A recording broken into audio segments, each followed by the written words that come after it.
Esse é o fenômeno com o qual nós nos vemos de frente a ele ao longo de toda a nossa existência.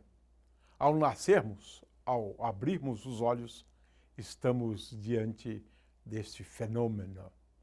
Luz.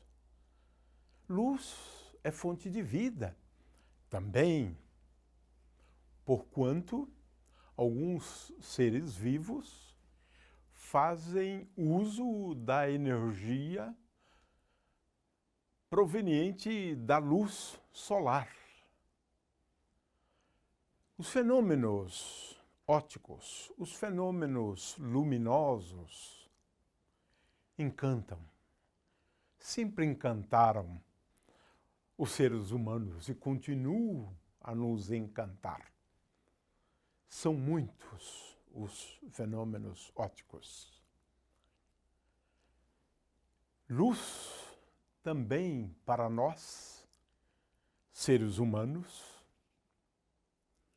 tem um papel extremamente importante, porque nos dá uma oportunidade de entender o nosso mundo ao nosso redor, ou o mundo ao nosso redor. Nós vemos, utilizando a luz emitida pelos objetos. Então, o estudo da luz se reveste de uma importância muito grande. E vamos, ao longo desse curso, desta disciplina, falar de uma série de fenômenos. Sim, existem muitos fenômenos ópticos, muitos fenômenos luminosos. Vamos aqui rapidamente falar sobre alguns, mas são muitos de qualquer forma. Um primeiro fenômeno é o fenômeno da reflexão da luz. A luz incide sobre uma superfície e é refletida a partir desta superfície. Um outro fenômeno é o fenômeno da refração, e que muitas vezes acontece concomitantemente com o fenômeno da reflexão. Nós temos aqui meios com propriedades ópticas distintas, a luz incide e a luz pode experimentar uma refração. Ela vem ao longo de um segmento de reta e depois se propaga para o outro meio ao longo também de um segmento de reta. Propagação da luz, esse é um outro tema muito importante. Por exemplo, a propagação retilínea da luz explica alguns fenômenos bem simples, a sombra, a penumbra, mas explica às vezes os outros fenômenos de uma forma simples e são fenômenos muito interessantes, como, por exemplo, o fenômeno das eclipses, que a gente consegue entender à luz desse fenômeno. A luz, num meio homogêneo, se propaga em linha reta. Mas meios não homogêneos são tais que a luz, quando se propaga através deles, não se propaga em linha reta. A luz pode fazer ou pode se curvar ligeiramente, provocando alguns efeitos, como as miragens. De forma que o estudo da propagação da luz é muito importante no processo de formação de imagens, por exemplo, para entender as imagens numa lente, num espelho e assim por diante.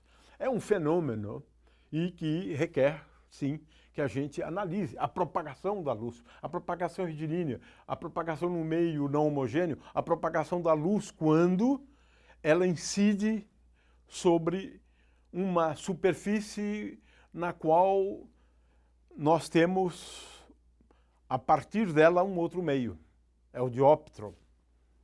Mas existem muitos outros fenômenos absolutamente curiosos, belíssimos, como a dispersão da luz, que é um fenômeno associado à variação do índice de refração com a frequência da luz incidente.